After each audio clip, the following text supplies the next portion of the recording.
Hello mga kaibigan, mga kapatid, kamusta na po kayo? Ito na naman po tayo ngayon.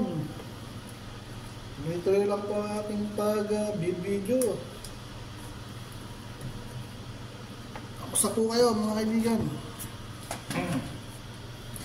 Ngayon, araw ng Biyernes, ang oras ngayon dito ay 12:56 na po. Alas 12:56 po. Yan na po ang oras ngayon dito sa Dubai, nasa Sharjah, United Arab Emirates.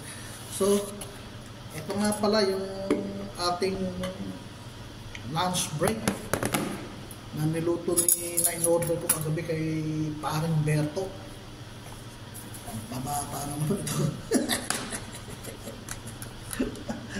Lagi pang pabata ka. Bisa tayatan ako ni Paring Berto. Boss, anong gusto mo muna bukas? Ito ako, bahala ka.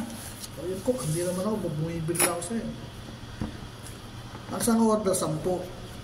Pag dalawang order, pag ang isang bumibili ako, ulang ko sa gabi, sa ulang sa tanghalian, bali 20 dirhams.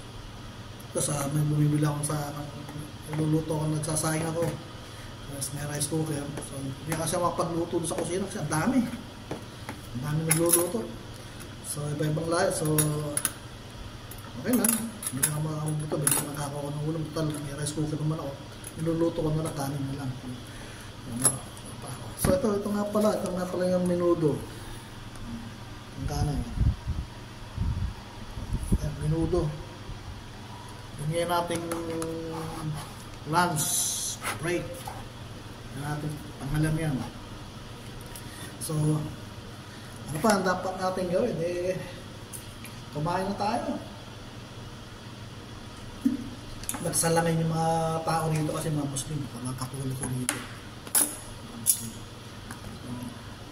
Tayo pa, para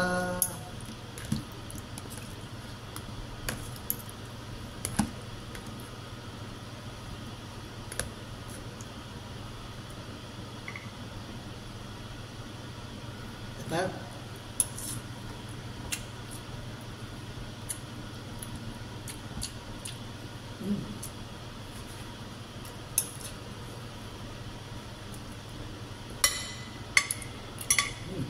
Magdan, what? Alberto, shout out sa'yo, masarap ang ulam mo. Masarap ang luto mo.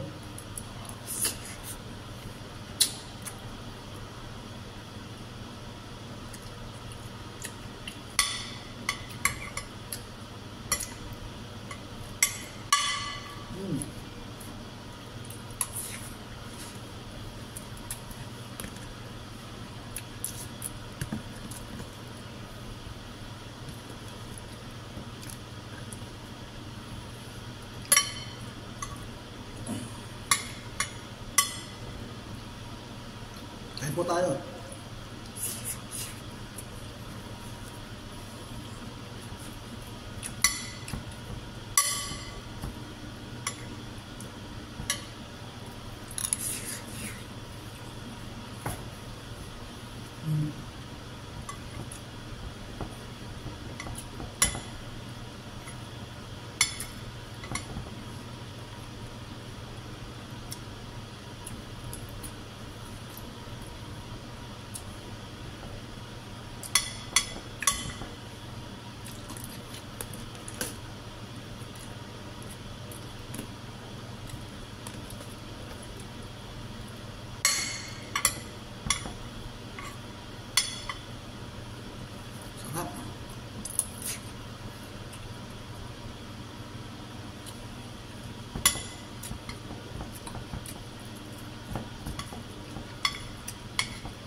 Nakita ko na yung update din sa Nasty sa Pinas dahil sa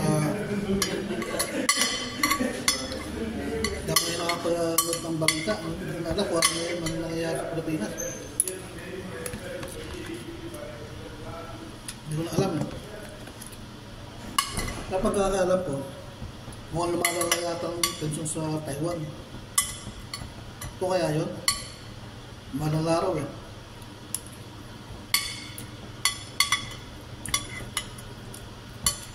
Kasi China nagpipiling siya ng isa siya sa mga superpower. Pero lang siya.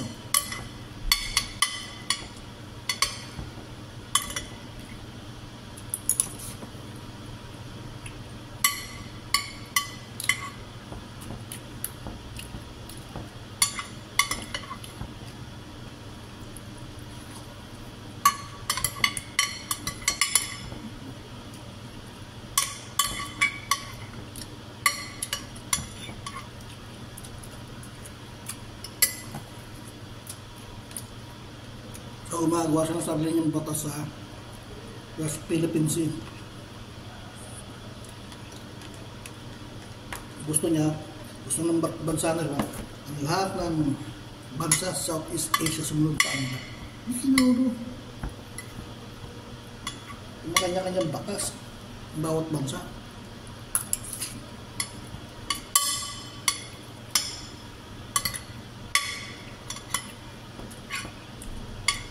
Ba't hindi nila sila ang karagatan nila?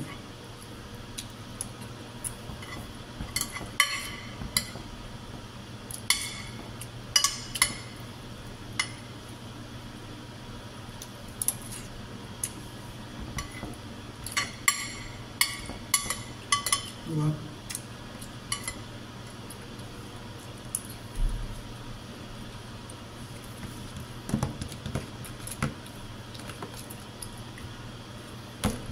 Ibang dapat kasi niya si Pinoy dahil ibinenta nila ang Spratly Island sa China. Nung araw, nabubuhay si Marcos, hindi sila makapasok niyan. Diba?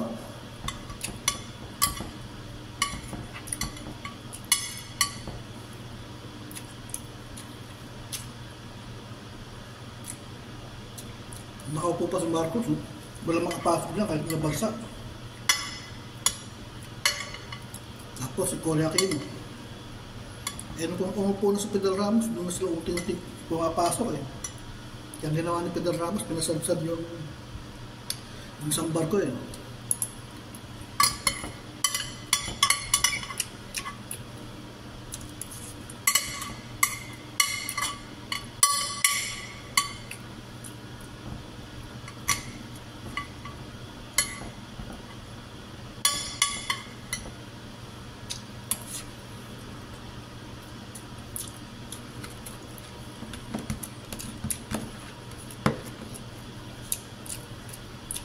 Nakapasok sila nung padasa naman era pa mga Amerikano. Gusto nakapasok ng konti. Nung umupo na itong si Arroyo, yun, doon nagsisimula.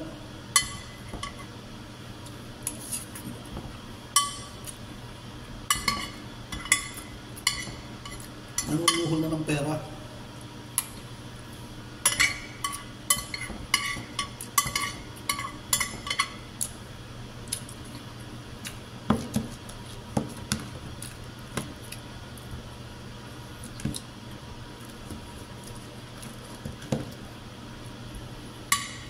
Nakaupo naman itong si Pinoy. Doon lang simula. Malawa ang kurakutan.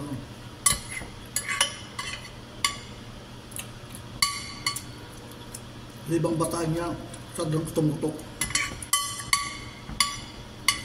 Mga general sa droga tumutok.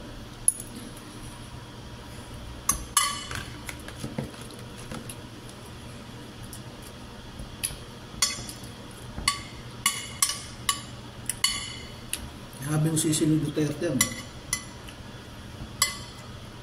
pero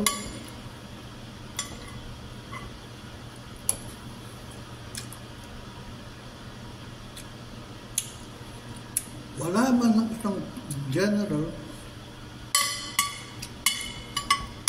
na napatay nun o nakulong. Kasi sila nagtakipan eh. Iba may napatay sa droga.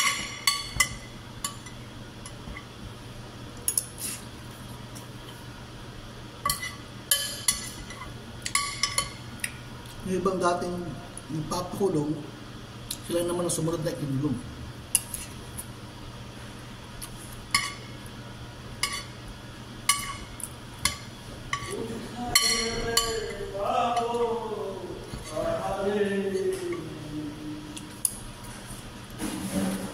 Gaya ni Justice de Lima, no? Nakulong yun. Ilang sa droga. No?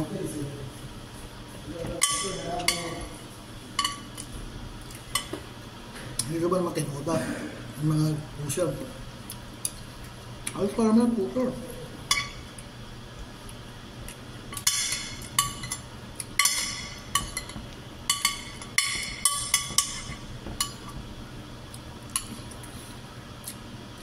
Parang pagtakpan yung mga general. Malawakan kung nakutang nangyari, no?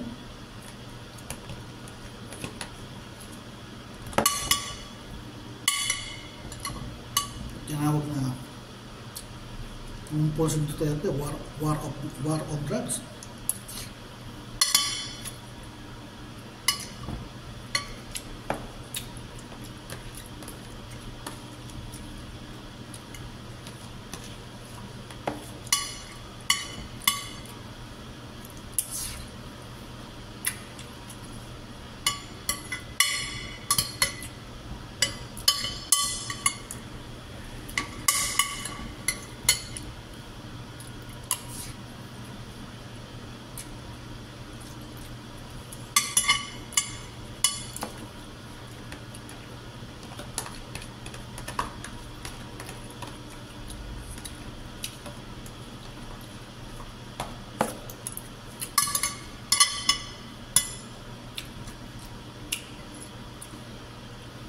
Kaya ngayon ng China, gusto niya angkin ang buong kabuuan ng karagatan ng West Philippine Sea.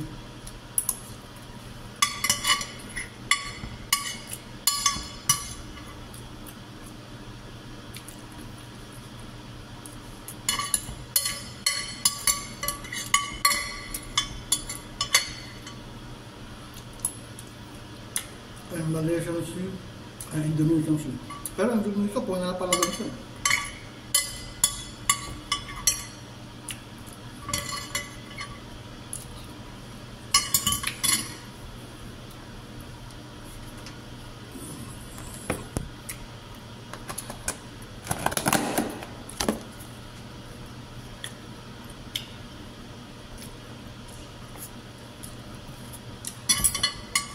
Kung saan ang ginawa ni ang Pilipinas, kaya kasi binenta yun, Pino eh. Kaya hindi na-afford may mga militar natin.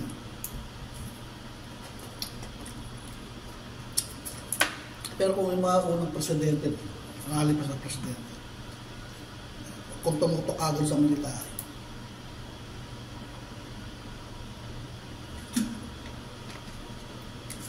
humingi ng tulong sa US, hindi na makakaporma mo yun. Tapos yun, bumili na pagawa ng mga barko, mga corvette, destroyer, battleship, kung saan ginawa. Kasi hindi nila inisip yun. Ito ang isip ng mga naunang presidente, mga CAD. Marami si Pinoy, binenta yung Spratley.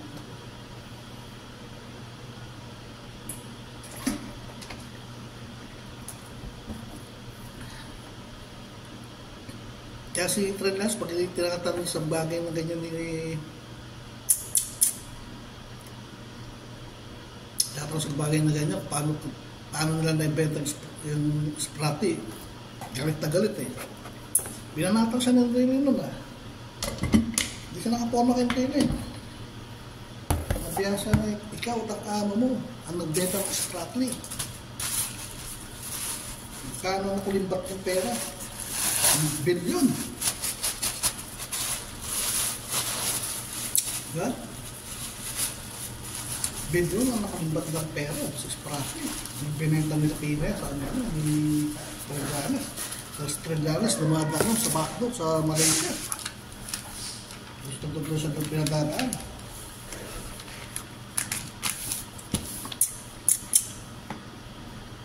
Si Pino yung pinaka-worst sa presidente ng Pinas. Sarap. No. Siya pinaka-worst. Pero yung iba, isa rin yan si Arroyo. Isa rin yan. Nakuha pamilya kurakot yan. Pamilyang kurakot. Tapos yun po ba? Ito naman si Ramos. Ramos Benta. Dami yung binenta. Kapatid na. Dami yung pera na. Lumo, binenta yung Tollgate.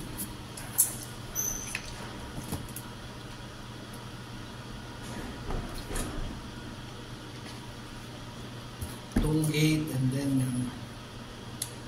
Philippine National Steel. Yung may nakinabang yung Malaysian government. Airport, binenta. Kaya bumagsak yung Philippine Airlines no.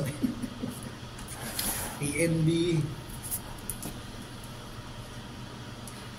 Nawasa,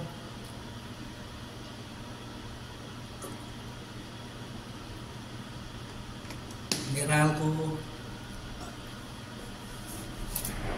Dami ang binenta. Pero ngayon, ito na naman tayo, balik tayo rito kay Cynthia Villar. Lahat ng lupa sa Bulacan, may mga lupa dyan sa Bulacan, yung mga palayan. Kaya tayo inuulan ng supply ng bigas. Kasi binibili nila Villar. Ginagawa nila subdivision. Hahin mo yung putang. Pero, paano yan eh? Gagawin nyo, bibili nyo sa mga magsasaka. Gagawin nyo lang subdivision. Pero dati ang araw, pag ang Pilipinas na talaga, kinulang na talaga supply ng bigas, yung lupa nila Villar na ginawa subdivision, pag binawi ng gobyerno, wala silang magagawa. Gagawin ulit palayan yan.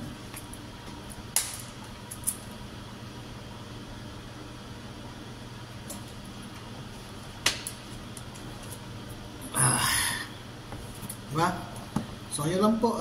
Sinabi ko lang naman mo yung mahinay ko, yung makuting nalalaman ko. No?